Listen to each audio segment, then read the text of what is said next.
Hey, what's up, guys? It's Epically Noob with you guys again, and today we're gonna go through a video on the events that we'll be going through this few weeks. Okay, we'll be just speeding through all of these because it's gonna be a very long video. So yeah, let's get it over it as soon as possible. First up, we'll be going through the event on Facebook, which is the share event. So if you guys do not know, please go on Facebook and go ahead and share the this post. Yes, if you see this post, please do share it because the more people who share, the more rewards we get. So the 30 Covenant bookmarks is definitely going to be helpful for you guys who were not able to save up for the banners. So there are going to be two banners, and they are going to be Baiken and also Dizzy. So yes, everybody wants Dizzy. So please do share them and help yourselves.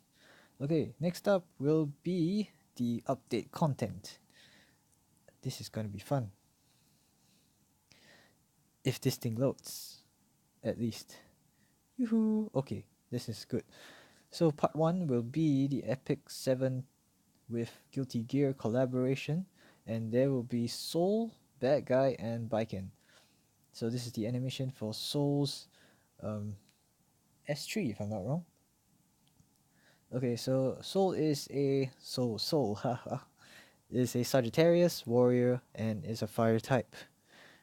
And this is what he looks like, and here are his skills. I'll be just zooming through them because we don't want to waste too much time. There's a lot of things to cover. So I will do a separate video where we go through guides on how to build him and also his respective stats as well. Okay, so so just can't help it. Okay, his first skill, his S1, is gonna be damage increase if the enemy isn't buffed, which is most of the time, so he's gonna try to go first. And then his fighting spirit will be increased when the crit hit is made. So you need a lot of crit, okay? A lot of crit. Now the second skill is counter attack and silence for 2 turns when enemy uses a non-attack skill or when the caster is attacked by an elite or a boss monster. So that means he's a bossing type and also a anti-healer, anti-buffer type. So yes, his damage is increased proportional to the enemy's max health and can only activate once every 2 turns. Now there's something new to this part 2, which is S2, which is that Roman cancel. If fighting spirit is at 100 at the end of the ally's turn, okay, an ally's turn, the caster consumes all fighting spirits before extending the buff duration and also granting an extra turn. So basically, this can proc when either your ally hits with an S1 and you get a dual attack which maxes out his fighting spirit and then gives him an extra turn, or perhaps if his fighting spirit is already maxed out at the start and then you use an attack, and then so that means the hero immediately after Soul will proc his S2, okay, and give him an extra turn. Now his S3, we're gonna talk about the after awakenings only for all the heroes.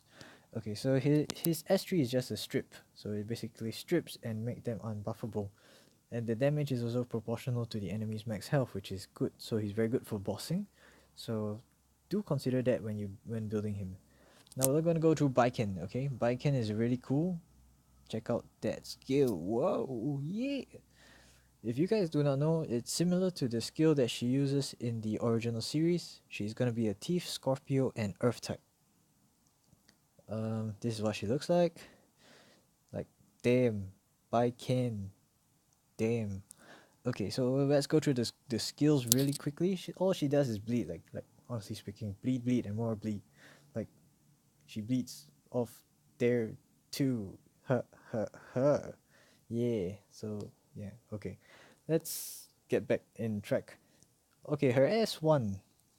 Her S1 is 70% chance to cause 2 bleed effects for 2 turns, and if it crits, it reduces the caster's cooldown by 1 turn. So yeah, she needs a lot of crit as well. So there's gonna be a pain to build. Now her S2, after awakening, it's gonna be 80% chance to bleed, and also a chance to inflict 3 bleed effects for 2 turns. A crit will grant an extra turn. And now the S3 will be a detonate. So you detonate all the bleed inflicted on the enemy at the end of the turn, and also a critical hit chance a crit will increase the combat readiness of all allies by 15 to 25%. So what I'm guessing is her skill set is similar to Karin and also Surin, and the what I'm guessing as well is also that her AI will proc S2 first, followed by S3, and then it rotates.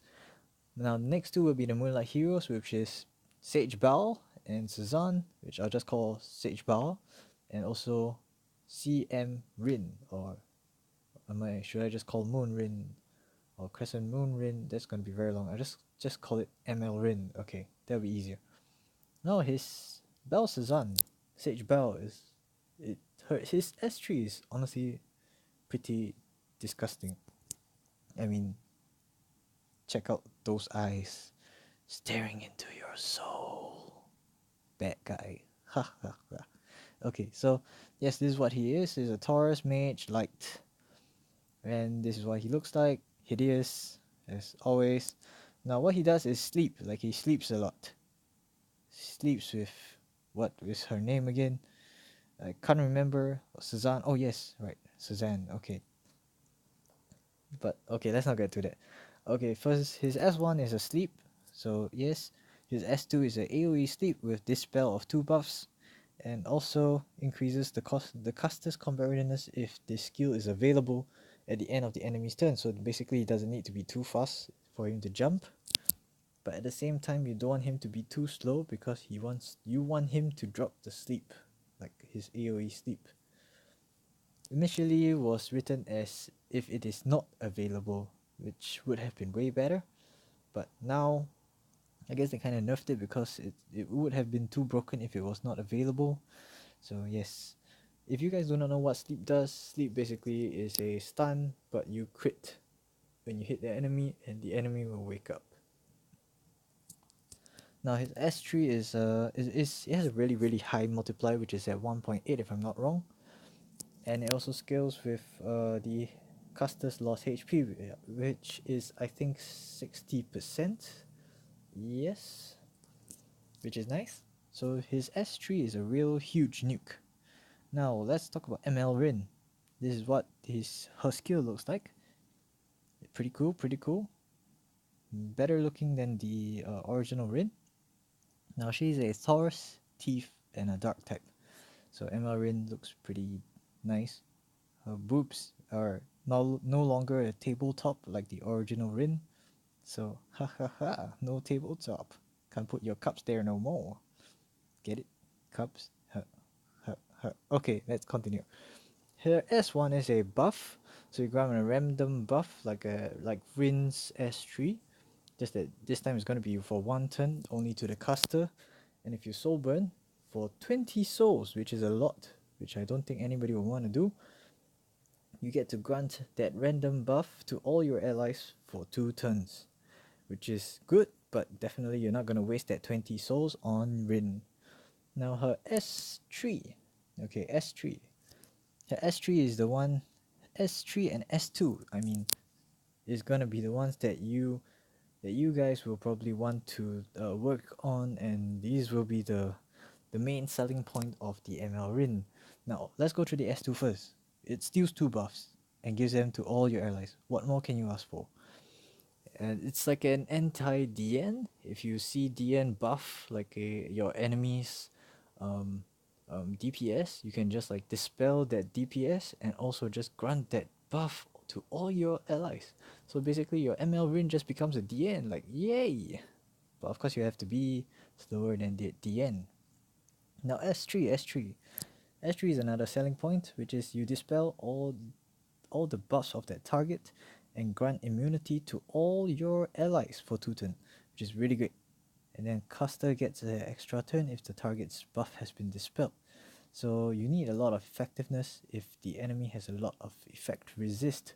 So you have to consider this aspect when building her. Now let's get down to the rest of it. It's the artifacts, yay! Junkyard Dog and Torn Sleeve. So JD, let's just call it JD just cause it sounds cool. So JD has 50% chance to burn for 2 turns after using a basic skill. So I'm not sure if it will work if the skill for the basic skill is a AoE, but then again I don't think warriors have any AoE S1s. So yes, it's gonna be a single target. 50% is honestly really low. The burn damage is based on your attack. So if your guy has a lot of damage, then yay. If it doesn't, then nay. So Torn Sleeve, this is the one that everybody will probably look for and want. So Torn Sleeve is a 100% chance to inflict bleed. This artifact is especially good on Surin and also on Baiken herself. That's because of the detonate that these two characters do on S3. So the more damage, more bleeds, yay! Now let's go through the rate up. So Baiken is gonna be a limited banner, so 1-1 summons, and also she is gonna be the only net 5 hero that will be there. So if you see a net 5 hero, it's definitely Baiken. But there is one catch. It does say that this hero and artifact may be sold in the same or similar form in the future. So that means she may come back. I'm not sure when, maybe next year or so. But yes, she will be back. So I'm guessing that Dizzy will be back as well. I'm not sure about Ino and Soul, but we're gonna find out sooner or later. Okay, so let's go through the side story real quick. So the side story is gonna be in 4 parts. So there's gonna be a tournament as well, which will be on week 2 and week 4. So I'm not sure how it will go, but we'll find out.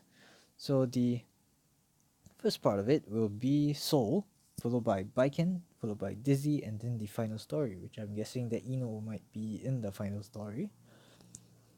And okay, let's get down to the rest of it. This is what it looks like. It looks like it will be similar to all the other side stories that we have been through. So nothing new. There's gonna be hidden achievements as well. I'm not sure if there will be new equipments, but yes, the increase in enhanced heroes obviously is gonna be the Guilty Gear collab heroes, and the rest is as you can see. If you do get the artifacts, please do use them because you cut the farming required by a whole ton. So yes, if you do get them, please use them. Like, I mean, seriously, if you're not using them, something wrong with you. Okay, so this is the shop. Yes, the shop. So I'll just let you guys like slowly look through. If you guys get the artifacts, use them, and you guys should be able to get Soul Bad Guy like super fast, and also like all the other important parts. So yes, this is how it will go. And now let's get down to the reputations. Now the reputations give a lot of leaves, so this is probably just to cover the costs for farming, which is going to be quite heavy on everyone. There's going to be some gold, some chests, catalysts. There's going to be a lot of charms as well, and there'll be free artifacts for the Junkyard Dog, transmit stones, and also Soul Bad Guy. So yes, look out for that. There's going to be a free hero. If you guys want to SSS your Soul Bad Guy, you need a total of 6. So 1 base and 5 fodders. So take note of that. Now, okay, it says tournament preview. The it will be available exclusively during the 2nd and 4th week. So like I said, there's going to be its own currency, which is the token of the chosen. So which is to use to participate in the tournament. There's going to be fights against other heirs, so that means it's a PvP, and which you will be able to obtain various rewards. Okay, with judging by this, I think Ino might be in the tournament as a free character. So we'll find out in the future. Let's go through the others. The important one will be the shop, which is this. So now Atticus Scepter, Iron Fan, Uber's Tooth, and Noble Oath. So the important one you need to look at is Atticus Scepter and also Uber's Tooth. Uber's Tooth is a DPS type of artifact which is really good on single target only. like for example Lorena or Luna, if you guys have Luna. And Atticus Scepter just decreases the cooldown, so yes, it's really good as well. Now they're gonna include the battle effect Detonate, which is proportional to the number of turns the debuff has remaining and also the number of total debuffs on the opponents. And yes, other than that, I don't think there's any more things that are important. Oh yes, this is some little modification that they did, which is the main reward details, which is good, kinda, I guess. Also, the summons, they removed the tap button, which I don't know if that's a good thing or not. Looks like people can't, like slowly summon one by one anymore. The moment they press the summon button, it summons. Now let's check the others. I haven't checked them out yet. So yes, this is some of the things that. Wait a minute, isn't this a repeat? Yes, this does look like a repeat. Okay, let's go on to the next one. Okay, check in event. This is gonna be nice. Okay, I haven't checked this out yet as well, so let's check in. Okay, it's gonna be energy, more gold, yay. That looks like an no, it's gonna look like a catalyst box. Yeah, yeah, catalyst box. Okay, a Terra Phantasma, which is nice. More leaves. Okay, good. More energy. So Mola and also 30. So that means 6 summons, 30 bookmarks, which is really great. So it'll help you guys with the summons as well.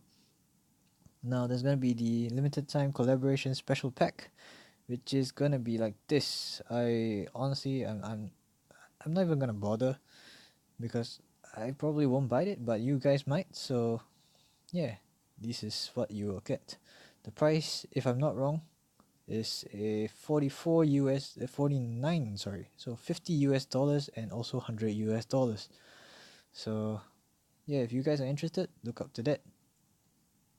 There's gonna be the Mola challenge as well. So the green butt is back. The butt, like butt, butt. Okay, so I think this will be it for the first video, and I'll just be making the third video, which is the showcase of the stats of Soul and also Baiken, and as well as some tips on how you can actually build them. Like for example, oh shit, I kind of paused the video somehow by accident.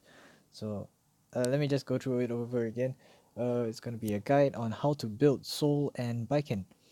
So like the set, the artifact, and also the main stat that you want to get. So yes, look out for it, and I guess I'll see you in the next video in a little bit, like yeah, like really soon. And cheers. See you in the next video. Ciao.